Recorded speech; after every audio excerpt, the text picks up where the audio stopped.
সাদেক হোসেন খোকা, তিনি রামকৃষ্ণ মিশন স্কুলের একজন ছাত্র ছিলেন।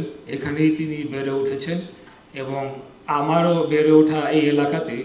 এখান থেকে কিছু দূর হাঁটলে আপনারা অনেকেই হয়তো চিনবেন, সেকেন্ড লেন আমার বাসা, সেখানে আমি স্থায়ীভাবে বসবাস করি, এখনও সেখানেই থাকি। তো রামকৃষ্ণ মিশনের সাথে আমার একটা শৈশবের যে স্মৃতি সেটা জড়িত রয়েছে। কারণ সারা জীবনই, বিশেষ করে যখন আমি স্কুলে যেতাম, ভোরবেলা সকাল 7:30টার দিকে আমরা স্কুল যেতাম ভাই বোনরা, প্রতিদিনই রামকৃষ্ণ মিশনের সামনে দিয়ে আমাদের যাওয়া হতো। তো এটা আমাদের একটা দৈনন্দিন জীবনের অংশ হয়ে গিয়েছিল এই প্রতিষ্ঠানটি। এছাড়াও বিভিন্ন সময় যখন আপনাদের বিভিন্ন পুজো পার্বণ হতো, তখন এখানে যে মেলাটি বসতো, সেই মেলাকে ঘিরে আমাদের এই এলাকার যারা ছোট বাচ্চারা রয়েছেন তাদের একটা বিপুল আগ্রহ উদ্দীপনা কাজ করত এবং প্রতিবারই এই মেলাতে আসতাম, আমরা পুজো দেখতাম এবং সেখানে মেলা থেকে যা হয় আর কি, ছোটবেলায় টুকটাক কিছু জিনিস কিনতাম। তো এটা হলো গিয়ে আমার স্থানীয়ভাবে আপনাদের সাথে আমার সম্পর্কের বিষয়টি বললাম। সর্বশেষ যে কথাটি বলবো, যে আমরা সকলেই এই দেশের মালিক।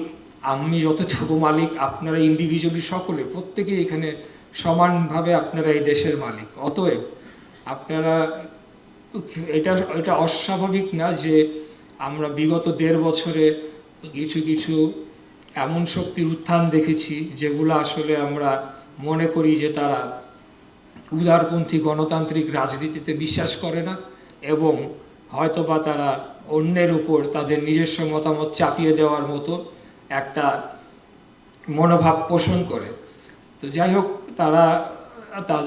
তাদের একটা দৌরাত্ম্য ছিল বিগত অন্তর্বর্তীকালীন সরকারের সময়। তারা বিভিন্ন ধরনের অপরাধমূলক কর্মকাণ্ড করেছে। সেখানে কিছু জায়গায়, আমি ঢালাওভাবে বলবো না, তবে কিছু জায়গায় নারী, শিশু এবং হিন্দু ধর্মাবলম্বী ভাই ও বোনেদেরও হয়তো বা আক্রমণের শিকার হতে হয়েছে, যার কারণে একটা ভীতির পরিবেশ আপনাদের অনেকের মনে তৈরি হয়েছিল। এটা আমাকে অনেকে পার্সোনালি বলেছে। তা আমি আপনাদেরকে নিশ্চিত করে বলতে চাই, আপনারা নিশ্চিতভাবে আপনাদের দেশে বসবাস করবেন।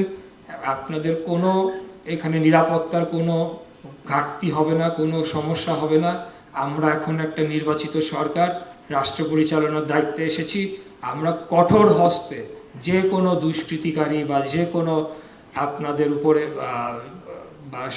যেটা, আমি সংখ্যালঘু শব্দটা আমি পছন্দ করি না, বলতে চাই না, হিন্দু ধর্মাবলম্বী ভাই বোনেদের প্রতি কোনো ধরনের নিপীড়নমূলক অথবা অসৌজন্যমূলক আচরণও যদি কেউ করে থাকে, আমরা কঠোর আইনানুগ ব্যবস্থা তাদের বিরুদ্ধে নেব।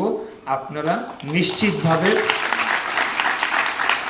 বসবাস করবেন এবং নিরাপদে আপনারা আপনাদের কর্মকাণ্ড করবেন। আপনাদের ধর্মীয় সকল রীতিনীতি যা রয়েছে সব কিছু আপনারা পালন করবেন এবং